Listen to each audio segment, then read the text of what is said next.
Bonjour, on va voir aujourd'hui la fonction scalaire de Leibniz. Alors, ici vous avez f de m, m c'est un point du plan ou de l'espace, donc on va se placer dans un plan dans un premier temps, et f de m donc c'est un scalaire, c'est-à-dire que le résultat c'est ici un réel, c'est ce réel là. Alors ici on se donne n points, a1, etc. à n, et n coefficients, alpha 1, etc. alpha n. En fait on a un système de points pondérés. Et ce que je veux, c'est étudier cette fonction-là, fonction scalaire de Leibniz, et voir des lieux géométriques. Alors ce qu'on va faire, on va utiliser à la fois du produit scalaire et du barycentre. Alors ici, j'ai supposé que la somme des coefficients ici était non nulle. Alors pourquoi? Parce que je peux faire intervenir le barycentre du système. Je l'appelle G, le système A1 alpha 1, etc. à n alpha n. Et ce que l'on va faire, on va réduire en quelque sorte cette somme ici. Alors on l'a déjà fait avec la fonction vectorielle de Leibniz. Là on va le faire avec la fonction scalaire. Donc je donne la méthode, je vais prendre par exemple alpha i, un des termes de cette somme, alpha i m a i au carré, et je vais utiliser le point G. Puis après, je remplacerai ici chaque terme par cette expression. Alors comment on fait? Eh bien, on se rappelle que le carré d'une longueur, c'est le carré scalaire.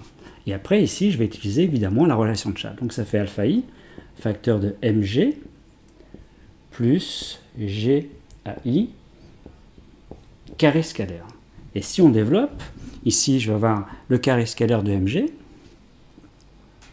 donc le carré de la longueur, donc ça fait alpha i mg carré. Je vais ici avoir alpha i gai au carré, le carré scalaire, donc ça fait alpha i gai au carré. Et qu'est-ce qu'il me reste? Il me reste ici le produit scalaire. Donc plus, si on fait, donc ça fait une sorte, alors c'est pas un double produit, je vous rappelle, hein, c'est le développement du carré scalaire u plus v, hein. On pourrait donner une formule générale de u plus v au carré. Le carré scalaire de u plus v, c'est u carré plus v carré plus 2 u scalaire v. Donc ici, ça fait 2 alpha i mg scalaire gai. Bon. Et donc, il va falloir que je fasse la somme de tous ces termes-là. Alors, qu'est-ce que ça me donne? Alors, si on fait la somme, ici, vous voyez, il y a à chaque fois mg carré qui intervient. Donc je vais avoir alpha 1 mg carré plus alpha 2 mg carré, etc. Donc je vais pouvoir mettre mg carré en facteur. Ensuite, j'ai tous ces termes-là. Donc je vais avoir alpha 1 ga1 au carré, alpha 2 ga2 carré, etc. Et après, j'ai tous ces termes-là. Et en utilisant la linéarité, qu'est-ce qu'on peut mettre en facteur? Alors c'est pas une mise en facteur, hein, c'est la linéarité du produit scalaire. Je vais pouvoir mettre ici le vecteur mg. Donc ici, cette somme-là, f de m, qu'est-ce que ça me donne? Donc je vais effacer ça, et je vais utiliser cette égalité. Alors qu'obtient-on ici? Donc ici, je vais avoir tous ces termes-là, donc ici je peux mettre mg carré en facteur, donc mg carré, facteur de alpha 1, plus etc. jusqu'à alpha n, donc ça me donne alpha, donc je vais avoir déjà alpha mg carré. Ensuite, tous ces termes-là, donc je vais avoir plus alpha 1 m g a 1 au carré, plus etc. alpha n g a n au carré. Et plus, ici, j'ai dit qu'on pouvait utiliser la linéarité du produit scalaire, donc ça va me donner plus mg. Alors je peux mettre 2 alpha i 2 mg en facteur. Alors, ce n'est pas une mise en facteur, encore une fois, c'est la linéarité. Et donc, je vais avoir alpha 1, ici, g à 1, plus, etc., alpha n, g à n. Donc, je vais effacer ça, maintenant que j'ai exprimé cette somme-là autrement. Donc, voilà. Donc, on obtient ça. Et regardez, ici, cette somme-là, que vaut-elle? Je vous rappelle que G est le barycentre du système A1, alpha 1, etc. AN alpha n, donc on sait que cette somme-là, c'est le vecteur nul. C'est la définition du barycentre. Alors il y a un barycentre, puisque j'ai supposé au début que cette somme-là, la somme des coefficients était non nulle. Donc ça vaut 0, donc ce produit scalaire, il est nul. Donc que reste-t-il? Il reste alpha mg carré. Et ici, alpha 1 ga1 carré, etc., plus alpha n gan au carré, autrement dit, c'est f de g. Donc voilà une façon de réduire f de n. F de n, c'est alpha mg carré plus f de g. Alors je vais l'écrire, et après on va voir quelle utilisation on peut en faire. Alors, je donne là un exemple concret, c'est dans la vidéo précédente, où on avait pris ici un triangle ABC rectangle en A, ici il y avait pi sur 3 et pi sur 6. Cette longueur-là vaut 2, et on avait calculé cette longueur, elle vaut 1, et celle-ci, racine de 3. Et G, c'était ce barycentre du système A2, B1, C1. On avait démontré en fait que on prend ici le milieu de BC, puis après on reprend ici le milieu, et G est ici. Premier milieu, deuxième milieu.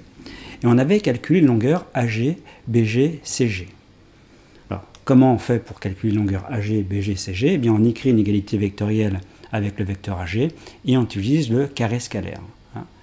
Alors, je vais rappeler donc les valeurs de AG, BG et CG. Alors, voilà ce qu'on avait trouvé pour AG, BG, CG. Alors pourquoi je fais ce calcul-là? Puisque je vais prendre un point M quelconque et je veux ici exprimer f de n, concrètement. Que vaut f de n? Eh bien, f de n, c'est alpha, la somme des coefficients mg carré, plus f de g. Donc j'ai besoin de calculer f de g ici. Alors f de g, donc ici, ça prend une certaine valeur. Hein. Ici, c'est le barycentre. G, c'est le barycentre du système. Ici, A2, B1, C1. Donc ici, je fais f de g, donc ça fait alpha 1, C2. Donc ça fait 2 G A au carré, plus ici 1 GB au carré, plus 1 GC au carré. Ça, c'est f de g.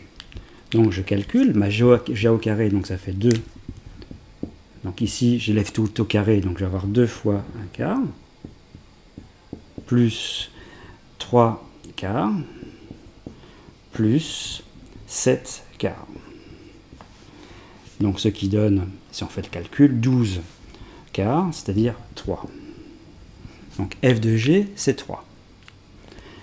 Donc j'obtiens finalement, pour f de m, je vais l'écrire dans cet exemple-là, voilà ce que l'on obtient donc en prenant cette fonction scalaire de Leibniz. 2ma carré plus mb carré plus mc carré égale 4mg carré plus 3. Alors il faut remarquer une chose. Hein, si j'avais pris cette fonction scalaire, moins 2ma carré, moins mb carré, moins mc carré. Donc là, je l'appelle f1, là, j'appelle f2. Alors, ce n'est pas la même fonction scalaire de Leibniz. Je n'ai pas les mêmes coefficients.